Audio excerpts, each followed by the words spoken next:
Hello and welcome to my podcast, The Way I See It. My name is Kalu, and on this podcast, I talk money, the economy, and of course, personal finance. This week, I want to talk about what's been going on in Africa. We've had the change of government, we had the coups with the military taking over, and the one factor that is basically common to all these upheavals has been that these have been former French colonies in Africa, right? So we've had all the way from Guinea to Burkina Faso, now Niger. We've have the army more or less taking over power from the quote-unquote democratically elected government in those nations. So what's really going on? My personal view is that the African nations are more or less taking back their economic independence from France, right? France did give political independence to these nations, but never ever gave them economic independence, right? And how do we know this? There's just one thing we can look at, perhaps, to explain what's happening in Africa right now. We can look at the CFA, or what the French call the CFA franc, which was a currency created by France for use in Africa by its colonies. So this was France created the CFA, we'll just call it the CFA going forward, in 1945. And there are basically two currency, or should we say two economic groups that use the CFA. In West Africa, we have the currency bloc called the WAEMU, it's like a French acronym. And for Central Africa, you have the CAEMC. And essentially, the West uses one type of currency of the CFA, and then the Central Africa uses another type of the CFA. You cannot convert the West African CFA to the Central African CFA and vice versa. But France would guarantee that you can convert the CFA to French francs. This was when we still use the French francs, right? So there was a guarantee of convertibility from CFA to the French francs. So to then issue a peg, which is essentially what France did. France pegged the CFA to the franc. It means that there has to be reserves, right, that you go to and say that these reserves are supporting this peg. So what then France did was that when they converted to the franc, it's at a rate determined by the French. So that it could be 1-to-1, or it could be 10-to-1, or 1,000-to-1. France determined the exchange rate that the African colonies converted their CFA to France. So it's an easy take it for France. All they had to do was to say it's 1-to-1,000, which means every time the Africans create wealth, they would have to exchange 1,000 times to get just one French franc. So an easy way to just do to get to what we'll call now invoicing, right? To invoice away the wealth from Africa. So that's the first thing.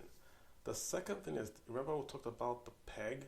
Because the CFA is pegged to the franc, you then have to have reserves to maintain that peg. So what did France do? France essentially created two central banks, once for the West Africans and once for the Central Africans. So the Central Bank of West African States, or the BCEAO, handles the West African, the ECOWAS nations, while the Central Bank for the Central African States is called the BEAC, handles the Central African states like Gabon. What then happens is that when a country like Niger exports gold, Niger then has to pay the proceeds of those exports to, in this case, the BCEAO, which is the Central Bank of West Africa.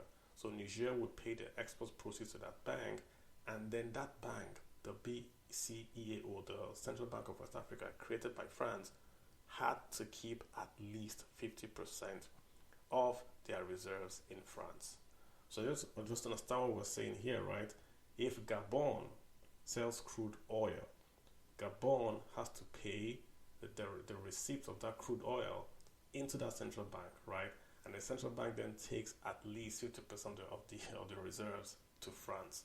So if you stretch this argument, right, literally who is exporting? Is it Gabon or is it France? Literally it's France that is exporting, because France is getting the proceeds in their bank, quote unquote, for free, right?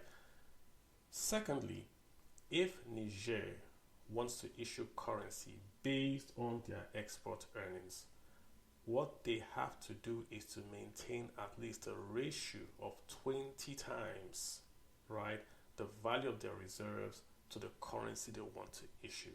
So look at it this way. If Niger wanted to build maybe a road and they wanted to issue a loan of say $1 million equivalent in CFA in a bond, they had to deposit 20 million in reserves in France to issue that 1 million locally, right? Currency in circulation.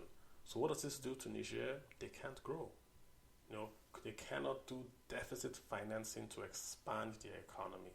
The same way France did after the Second World War, where it borrowed massively to rebuild France. Those countries can't do that because their currencies are locked into the currency policy of France. Now, the demographics of France is very different from the demographics of, say, Niger or Gabon or Burkina Faso. France is a mature economy. The demographics of France are also different. They have older people in France. So what they're more worried about today in France is inflation, right? Not really growth. The economy has matured. But in Niger, they are more worried about growth than inflation. Both are bad. Low growth and high inflation are equally bad.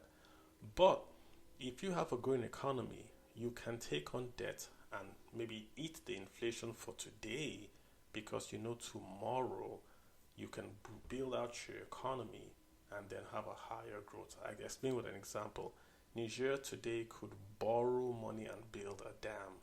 If that dam would supply electricity that will then raise the productivity in Niger, which then creates wealth in the future. So they can take the inflation today to create to create wealth in the future, but not France. France has a different demographic. They are in the EU, so they have inflation targets. But when you tie the CFA to the franc and now the euro, you're essentially making those West African states to adopt the same inflation targeting as Europe, which is not needed. So this has meant that, yes, you get the low inflation, which is what the French will tell you is the advantage of the CFA, but you also get the low growth. You also get the lack of deficit financing, which every nation on earth has used to expand and to create jobs and opportunities for their people. So this one issue of the currency being created by an external party and reserves being kept in France when the wealth is made in Africa has really driven the resentment. I think the military guys are taking advantage of this resentment to then stage the coups, but you can't eliminate the fact that there's a lot of distrust and mistrust of France in Africa simply because of issues like the CFA.